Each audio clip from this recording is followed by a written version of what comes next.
क्या आपने कभी सोचा है कि जिस माइक और कैमरे को समाज की आवाज समझा जाता है उसे कुछ नेटवर लाल अपनी तिजोरी भरने का हथियार बना सकते हैं। काशीपुर के कुंडा थाना क्षेत्र में एक ऐसा ही चेहरा बेनकाब हुआ है जो खुद को पत्रकार कहता है और हर खबर की शुरुआत बड़े ही स्टाइल में करता है। नमस्कार, मैं आपका अपना हिमांशु ठाकुर और आप देख रहे हैं यूटी न्यूज नेटवर्क। लेकिन आज इस फेसबुक या फर्जी पत्रकार की असलियत ने पूरी बिरादरी को शर्मसार कर दिया है। सफेद पोश आंखों के इशारे पर नाचने वाली इस कठपुतली का सच अब पुलिस की फाइलों तक पहुंच चुका है। आखिर पत्रकारिता की आड़ में रंगदारी का नंगा खेल कैसे खेला जा रहा था, देखिए हमारी खास रिपोर्ट। काशीपुर के कुंडा थाने में दर्ज एक एफआईआर ने इस फेसबुक के नेटवर लाल के चेहरे से ईमानदारी का नकाब पूरी तरह नोच दिया है। मामला एसबीआई बैंक की एक महिला शाखा प्रबंधक से जुड़ा है, जहां हिमांशु ठाकुर ने अपने आकाओं को खुश करने के लिए बिना तथ्यों और बिना पुष्टि के एक भ्रामक खबर प्रसारित कर दी। इस शख्स की हिम्मत तो देखिए, इसने न केवल नियमों को ताक पर रखकर बैंक मैनेजर की कॉल रिकॉर्डिंग चोरी चुपके की, बल्कि उसे सार्वजनिक कर उनकी मानहानि भी कर दी। हद तो तब हो गई जब इस मामले में शामिल दूसरे पक्ष उमेश कुमार ने अपनी गलती मानकर लिखित माफीनामा दे दिया। लेकिन इस डिजिटल डकैत का पेट तब भी नहीं भरा। आरोप है कि हिमांशु ठाकुर ने सीधे फोन कॉल पर ही अपनी औकात दिखाते हुए वीडियो डिलीट के नाम पर 50,000 रुपए की रंगदारी मांगी। बिना किसी आधार के किसी की इज्जत उछालना और फिर उसे सौदेबाजी का जरिया बनाना ही इस नटवर लाल की कार्यशैली बन चुकी है। फिलहाल कुंडा पुलिस ने इस रंगबाज फेसबुक या फर्जी पत्रकार के खिलाफ मुकदमा दर्ज कर लिया है और अब इसकी पत्रकारिता की दुकान के पीछे छिपे असली चेहरों की तलाश की जा रही है। उत्तराखंड की सच्चाई के लिए काशीपुर से आरिफ खान की रिपोर्ट। हेलो हेलो हेलो, हाँ जी, हाँ आ रही है। जी जी जी। मैंने कहा आपको तो सब पता ही है कि उमेश जी अब मैंने कुछ किया ही नहीं, मेरी तो कोई गलती थी नहीं, फिर भी नाम तो मेरा खराब हुआ ना। जी। तो अब बताइए, मैंने तो अपनी तरफ से कोशिश कर ली। मैं तो उस दिन आपसे बात भी हुई थी, बट कोई आगे कुछ बात बढ़ी ही नहीं। तो बताइए मुझे क्या करना है।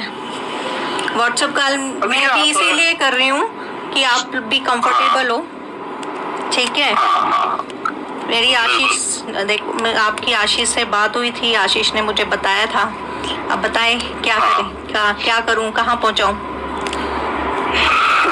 अरे मैम, वो इतना बड़ा कोई मैटर नहीं है। एक्चुअल में मेरी आज विकास गुप्ता जी से भी बात हुई, इसमें प्रकाश जोशी जी से भी मेरी बात हुई, अनुपम शर्मा जी से भी मेरी बात हुई।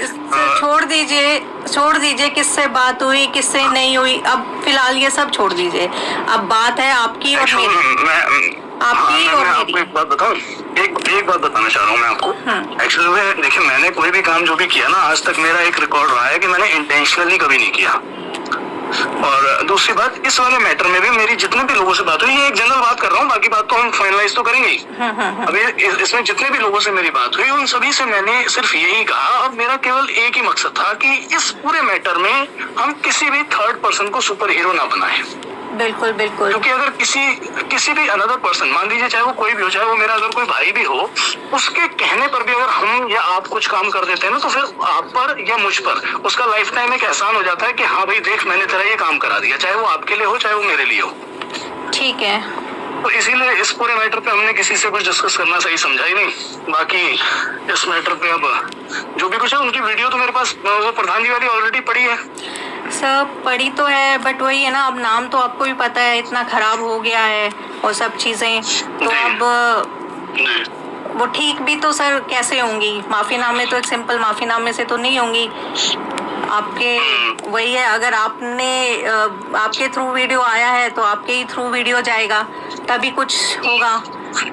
आशीष ने मेरे को बोला था 50,000 के लिए, आप मेरे को बता दो कहीं ट्रांसफर करने हैं या कहीं भिजवाने हैं, तो मैं आशीष के हाथ भिजवा दूंगी सर। बट वो देख लीजिए सर, आप कैसे क्या बेस्ट कर सकते हैं। अगर कुछ बेस्ट हो सकता है तो बस वो एक वीडियो दोबारा करवा दीजिए। मैं वीडियो पब्लिश करवा दूंगा आपकी। बाकी हो सकेगा तो आप, क्या नाम है आपका कोई स्टाफ या को स्टाफ या जो भी कोई, या फिर अगर पॉसिबल है तो हम मिलकर के इस बारे में डिस्कस कर सकते हैं, जो भी कुछ है।